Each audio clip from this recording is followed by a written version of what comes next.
Hello,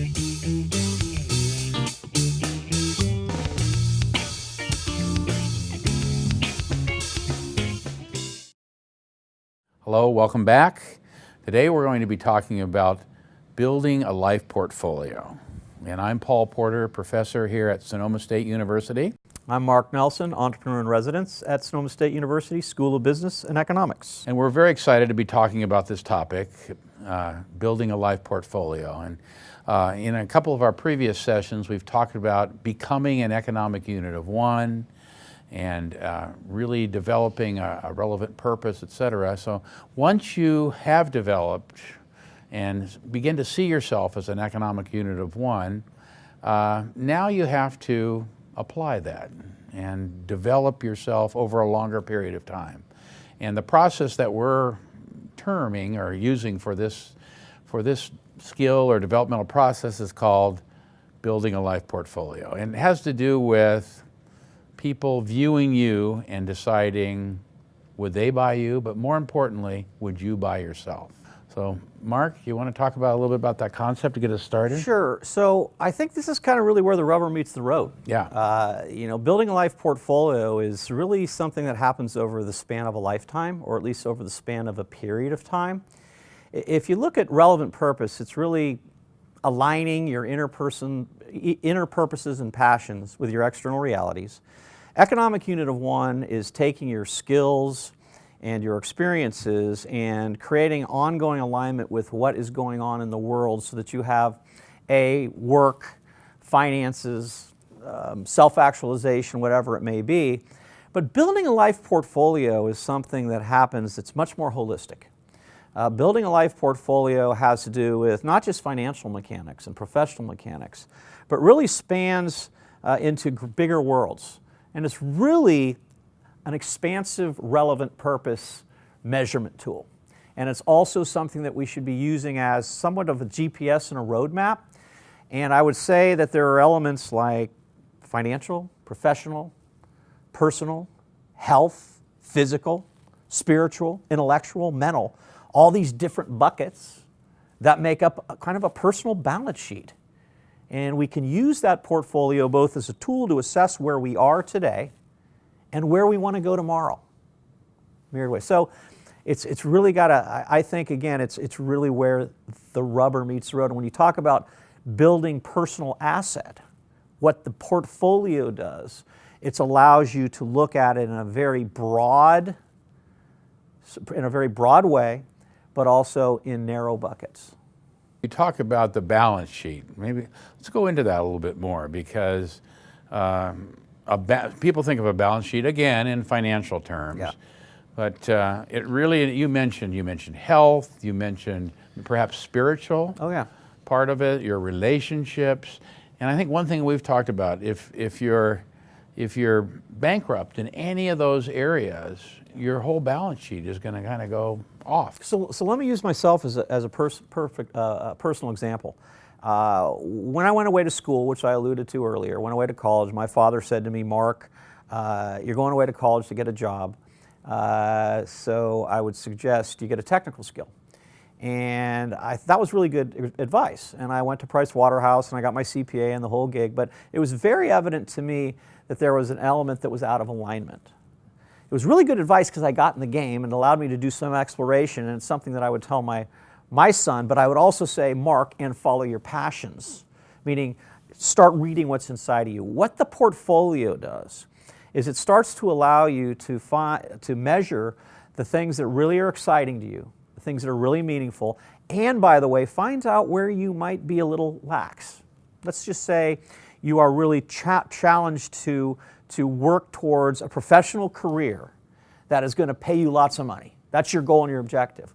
Well, many people do that and they're wildly successful at it, but it may be at the expense of their health or their relationships or their emotional well-being. To me, when you're looking at a life portfolio, yeah, you're looking at the financial elements and the professional elements, but you're also looking at these different attributes, these different parts of your asset and liability sheet, because it doesn't do you any good to make zillions of dollars if you're miserable. If you're miserable, or if you're sick, or if you're not fired up about what you're doing. So it's, again, a tool that you use both to measure and then to create a roadmap, a GPS of sort, to take your next steps in each one of these columns. Great, yeah. You know, another concept that you just mentioned too is this get in the game thing. Of course, we want people to develop a life portfolio with a rich, full balance sheet, et cetera. But there's also a concept that you've talked about, particularly when talking with young people. Get in the game. What does that mean? Well, what get in the game means exactly what it means. It means, like, let's say life is a sport and you're trying to build your life portfolio. It's hard to really assess your assets and what makes you excited and what gets you really going if you're not in the game playing the sport. For example, if you like golf, all right, you can watch videos. We talked about this, I think, in another session, or we will be talking about it in another session. We talk about watching videos, getting coaching, reading books. There's nothing like picking up a golf club and swinging a golf club over and over again. Okay, so to me, getting in the game is actually going out and practicing something. In addition to that, when you play the game, you learn about the game. So as it relates to the world of work, you know, first of all, hopefully during the course of your university career, you're starting to develop a pathway towards what you're going to do upon graduation, because a university degree no longer buys you a ticket to employment. We all know that. We heard the statistics earlier. What you have to be doing is starting to gauge, what do I need to do from a networking perspective? What do I need to be doing from a career pathing perspective? What educators should I be working with? And what educators are going to do to mentor me, to take me to the next step, and so that I'm ready? And by the way, we would hope that over the course of time, people aren't waiting to get in the game when they're walking across getting their diploma. They've already are in the game because they're going to have a job after they graduate.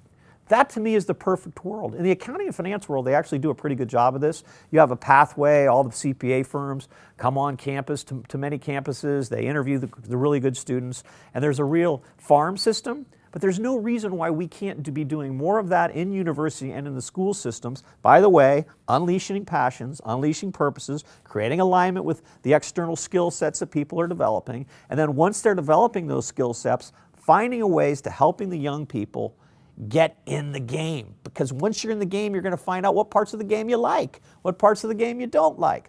What other games do you want to play in?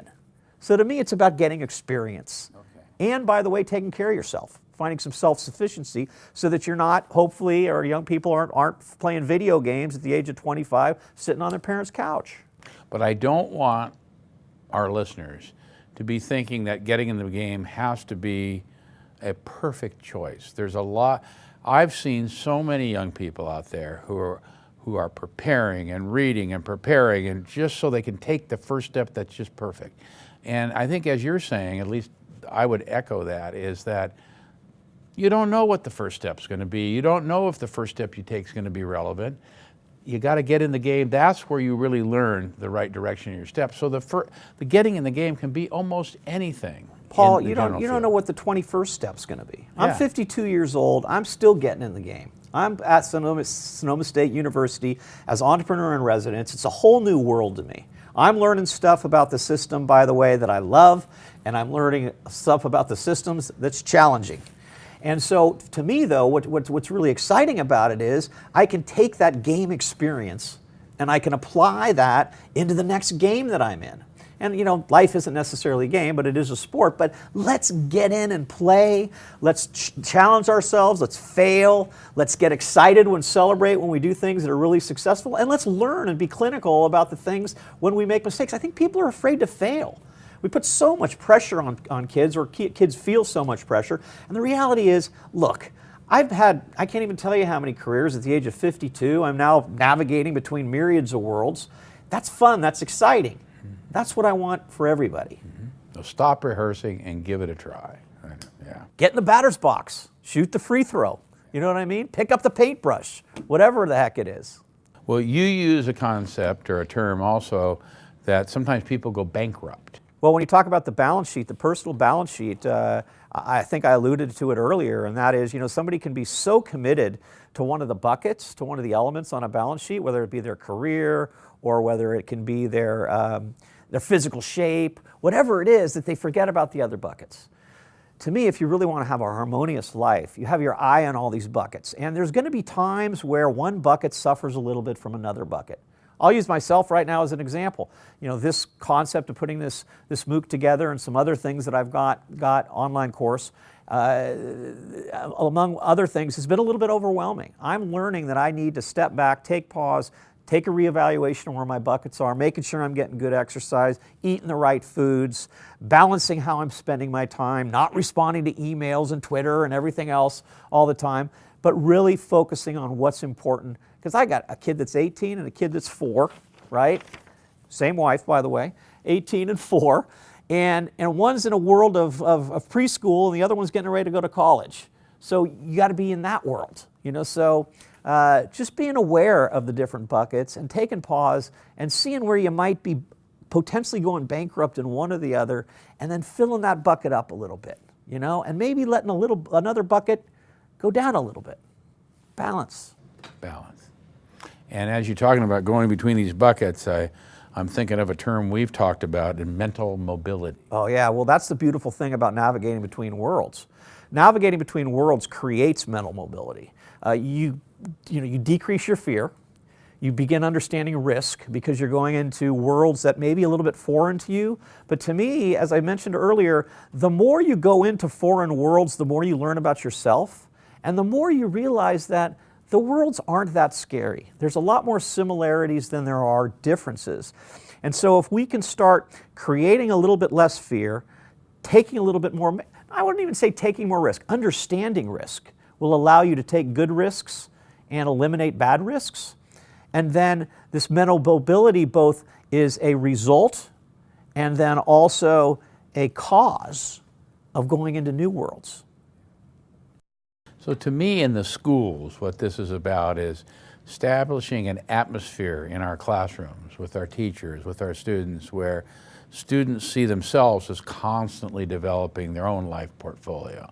I would love to see teachers start to apply this concept as they teach skills and aptitudes, et cetera, to their students. You think it has a place in education? Oh, are you kidding me? And the beautiful thing is we've already seen, we're going to have some clips. We have clips. You may have seen some clips of people, teachers, educators that are doing it, which to me is really exciting because if you can create an awareness around, you know, and demysticize some of this stuff, that opens up eyes and that opens up doors for other educators to do it. So we're going to create some awareness around this. We're going to hopefully inspire some people to do it through showing some teachers. And then over the course of time, you know, we'll really, particularly when we blow out some of these subjects, hopefully in future courses, we'll start really equipping with people on how to do it.